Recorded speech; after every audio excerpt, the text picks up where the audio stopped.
Happy Friday, everybody. I am trying to structure my Facebook to follow some sort of a format, and I am a creative idealist kind of person, so that can be a little bit of a challenge for me. But I think I'm going to start this kind of new thing that I'm going to be calling Faith at Fridays. And it does still apply. The principles that I have still apply to everything that you know about me as far as all the things that I'm passionate about, the things that you know me for, okay? But there's been something, hi Carolyn, there's been something that's been bugging me a little bit for the past almost 6 years that I've been doing Damsel in Defense. And it was something that I came across fairly early in my business.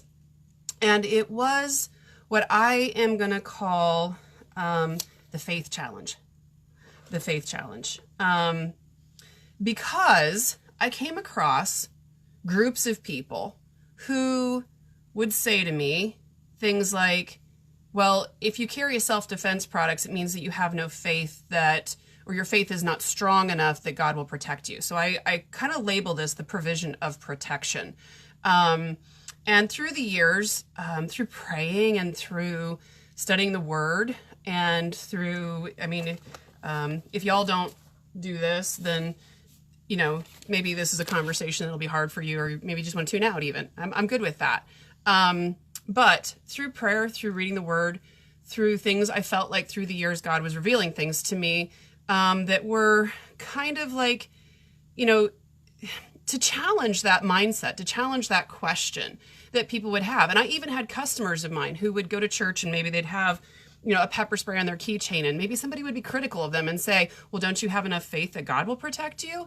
And this is a hard conversation. Honestly, I was a little bit nervous even to come and have this conversation, but I think that it's an important conversation. And through time, it was like, there were different things that I thought of after reading and praying that were things like, well, David battled Goliath. David was not called to battle Goliath unarmed. He was equipped, he was trained, and God didn't say, even though he could have, just, go speak my word to Goliath and he will go away. He will, drop right there on the battlefield. He was called, he was trained, he had prepared himself in the pastures to be a warrior. And he was the person, he was anointed and appointed, and he was the person who was used in that way by God, and he was equipped with a sling and 5 round stones. And then he was even further equipped through Goliath's own sword. So there are a lot of examples biblically that I can cite, but yet there still seems to be this battle raging over whether or not your faith is enough and whether or not you should carry something for your safety. And I'm even going to take this to a victim shaming conversation a little bit, because there are those who would argue that that if something bad has happened to you, that maybe your faith wasn't strong enough. Now, guys, this is not the majority. I will just say that. It is not the majority of people that I come across. But I've seen enough of it and I've heard enough of it through the last nearly 6 years that I feel like it's a conversation we should probably have. And it's something that I pray about because this is my line of work. And I would, if you want to have the argument with me, well, of course you feel this way because you sell this stuff. I'm always going to come back to, I sell this stuff because I feel this way, not in reverse, okay? I started this business. I do what I do because I do believe that people need to know what their options are to stay safe. And I do believe that that we are called to do what we can, and that the Lord will meet us there and he will do what we cannot.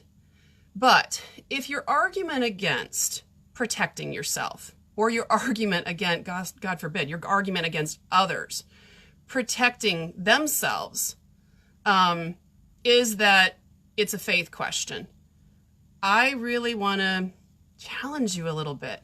In my business, I come across what I usually call 4 types of people. I do a lot of events, I do a lot of speaking engagements, I do a lot of parties. Recently, one of my favorite groups to speak with is actually church groups. because I love that we can have this conversation and sort of draw it out of the shadows and be able to say, this is not a question of faith. So I do believe that God calls us to do what we can do, and he meets us there to take care of the things that we cannot do. So the four people that I typically meet at my parties, events, speaking engagements, those types of things, the people that I even engage with here on social media in conversations, typically they fall into four groups, and I've labeled them the Polys. The first one is Pollyanna. And I would ask you guys, drop in the comments, like if you're a Pollyanna, drop a 1 and I'll describe each one of them, or just say I'm a Pollyanna or a polypossible or a polyprepared or a polyparanoid, okay? So Pollyanna lives in a perfect world and nothing bad could ever happen to her or anyone that she loves, okay? This is a Pollyanna mindset. I don't know how anybody, I call that sort of a denial mindset. It's a mindset of, I did a video a couple of months back about normalcy bias, let me say it right. And it's that conception that you live in that bubble. And in the small town that I live in, we have a lot of that because people think that just because they live in a safe demographic, that could never be them or happen to them. The second poly that I talk to and meet is polypossible. And polypossible has a few concerns. She does believe that it's possible, but she doesn't necessarily feel that it's necessary for her to carry something with her where she would, it's possible, but she's not quite there yet. The next person that I meet is polyprepared. And polyprepared knows that bad things can and do happen. She has a plan in place for that, or she's in the process of getting a plan in place for that so that she doesn't have to live in fear and paranoia. And then that leads me to my last poly, which is polyparanoid. And I don't agree with living in Pollyanna status because I don't think it's a realistic place. But I also don't agree in living in paranoia. I do believe that when you have a plan in place for the what ifs of life, that you do find yourself in a place where you can make a plan to take care of those what ifs. And there's a lot of what ifs. If you read the headlines, if you read the newspaper, the last thing in the world that I will ever do with anyone is fearmonger. I don't believe in it. I don't believe that we are called to a spirit of fear, and I will call it a spirit of fear. It is biblical that we are not to live our lives in fear, but we also live in this fallen, broken world where bad things happen. And so it's natural for a lot of people to live in a spirit of fear. And I do meet a lot of people who are living in that frame of mind, who are existing in that paranoia. And that's that polyparanoid. It's the last poly. What I love the most about what I get to do is I love to be able to walk someone through the stages from paranoia to prepared. Because honestly, paranoia only exists if you do not have a plan in place for the what ifs that create the fear that dwells in your mind. Okay? So I believe, and I'm open to this conversation. That's the reason we use social media, right? It's a conversation. It's a social place where we come to have conversations with others. And boy, oh boy, is there a lot of them raging right now. And some of them worthy battles. You know, I made that post the other day, which was focus your outrage. Focus your outrage on the things that matter, on the things that you really can do something about.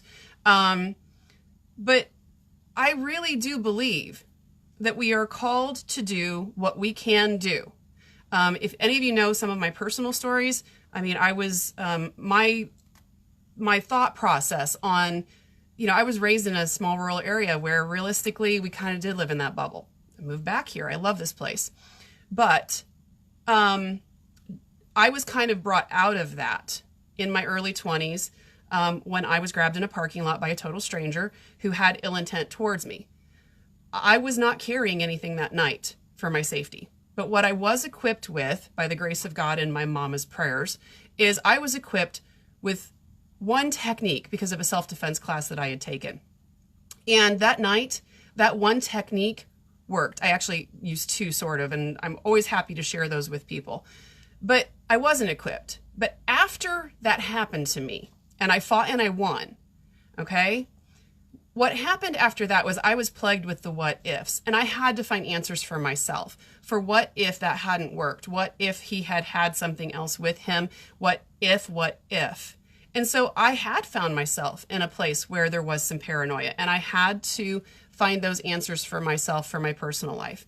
I guess the big thing is that I encourage anyone to search your heart and figure out, are you in a place where you are living in fear? We are called to not do that.